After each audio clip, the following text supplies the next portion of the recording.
के बीच में राजभर की जिस तरीके की एंट्री होती है, तो मुझे लगता है इसमें बीजेपी को और भी ज्यादा मशक्कत करने की जरूरत पड़ जाएगी, क्योंकि पहले से इतनी खींचतान है, इतनी कसावट की सीट शेयरिंग हुई है। उसके बाद राजभर की एंट्री मतलब और एक और टेंशन दे रही है, क्योंकि जिन जातियों की नुमाइंदगी राजभर करते हैं उसका जो वोट बैंक है वो कहीं न कहीं राजभर को उसका फायदा मिलेगा, और जब वो वोट बैंक खिसकेगा तो बीजेपी को इसका नुकसान होगा। तो मुझे लगता है कम से कम 153 सीटों पे चुनाव लड़ेंगे राजभर, लेकिन मुझे ऐसा लगता है 10 से 12 सीटों पर इसका बहुत तगड़ा प्रभाव पड़ेगा। भले ही सीटें जीत पाए न जीत पाए, लेकिन मार्जिन कम होने वाला है और हो सकता है इसका असर ये भी हो कि वो सीटें चली भी जाएं। अरविंद राजभर है, उनके बड़े बेटे हैं, जिस तरीके से वो कमान संभालते हुए नजर आ रहे हैं बिहार के। उन्होंने कहा है कि तेज प्रताप यादव से बातचीत चल रही है, तो क्या माना जाए यादव परिवार से भी राजभर की नजदीकियां बढ़ रही हैं?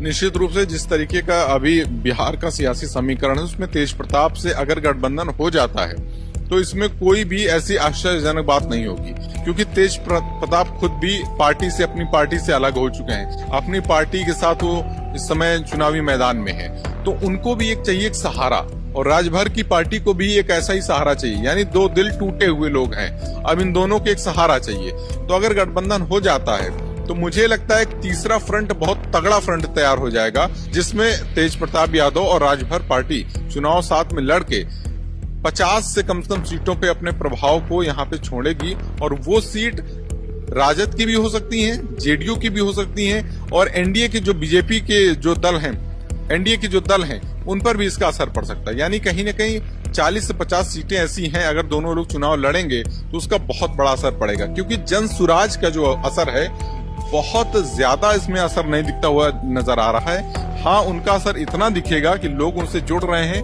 तो कुछ न कुछ मार्जिन सीटों का कम हो सकता है लोगों को जीतने का, लेकिन एक बड़े उभार के तौर पे जनसुराज पार्टी नहीं दिख रही है। ठीक है, तो हमारे सहयोगी थे जिन्होंने बताया कि जिस तरीके से ओपी राजभर की एंट्री हो रही है बिहार में चुनाव लड़ने को लेकर, तो कहीं न कहीं भारतीय जनता पार्टी के लिए और एनडीए के लिए खास करके एक टेंशन बढ़ाने वाला काम है।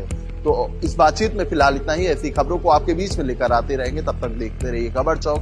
कैमरा पर्सन अभिजीत के साथ Aman Singh Vats, Lucknow. New public inter college Lucknow, admission open. For more information call 0522 282232 और 7755 089585।